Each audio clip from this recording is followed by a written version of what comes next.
We are in Craig's Design and Landscape, and we are in practice exercise 3.7, where we will record a credit memo and refund. So credit memo is how we start the refund process. So Amy's Bird Sanctuary, she complained about the amount of her recent bill. So we're going to give her a credit on her invoice. We're going to give her the credit is basically a discount on her invoice. All right. So number one, change the settings to allow for manual application of credit memos. So we'll click the gear.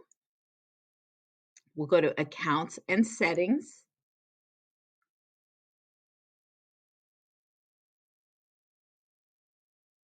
We'll go to Advanced. And on the Automation section,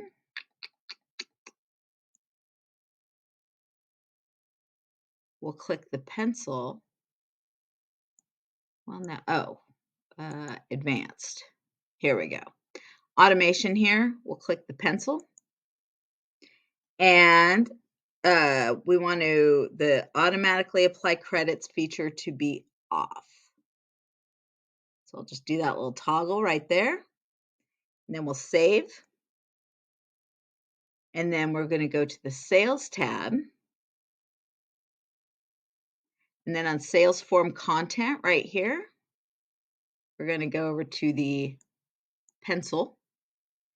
And if necessary, toggle Custom Transaction Numbers box to turn the feature on. So here's our custom transaction numbers, and it's currently off, so we'll turn it on. Click Save. Click Done in the lower right-hand corner. All right, next we're going to create our credit memo.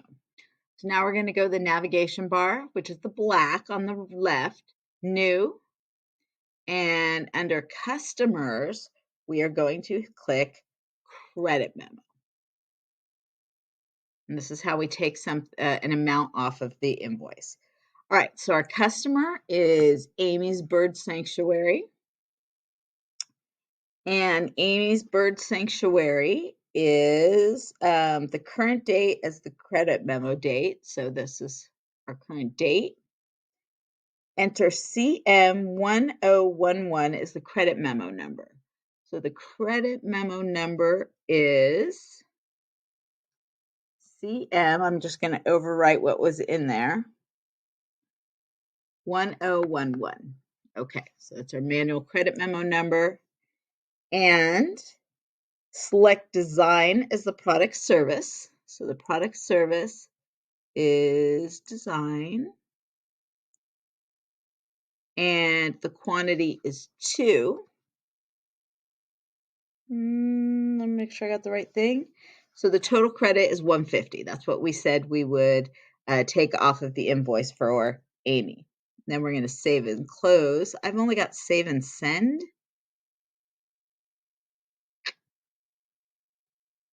Oh, I bet I can change this. Save and close. Look at that. Here I've been saying they didn't have what we wanted, and I just didn't realize you could change it. Okay, that's awesome. And make a note of the open balance for Amy's Bird Sanctuary. So Amy's Bird Sanctuary now owes us $89.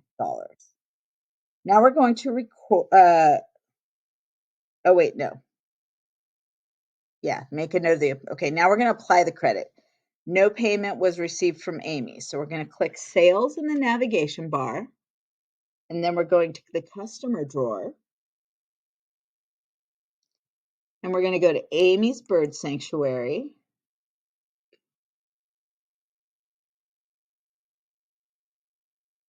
And we're going to click New Transaction.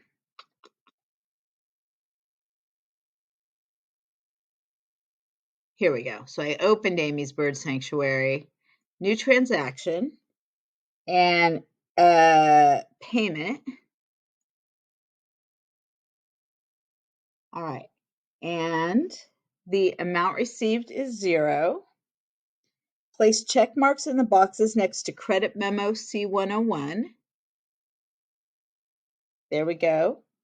And Invoice 1021. All right, those both already have check marks.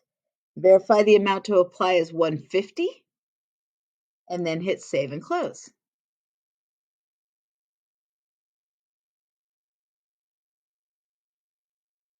Okay. I don't want to do this. Okay. Now we're going to record a refund. So we're going to go to New and Refund Receipt.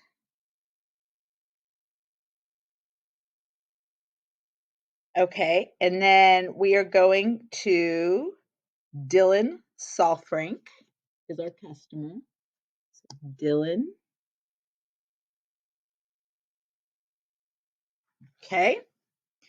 And we're going to enter the current date, which it's already populated for us. The refund receipt number is 1045. So instead of using this, we're going to do 1045. So we'll change that. And then select check as the payment method.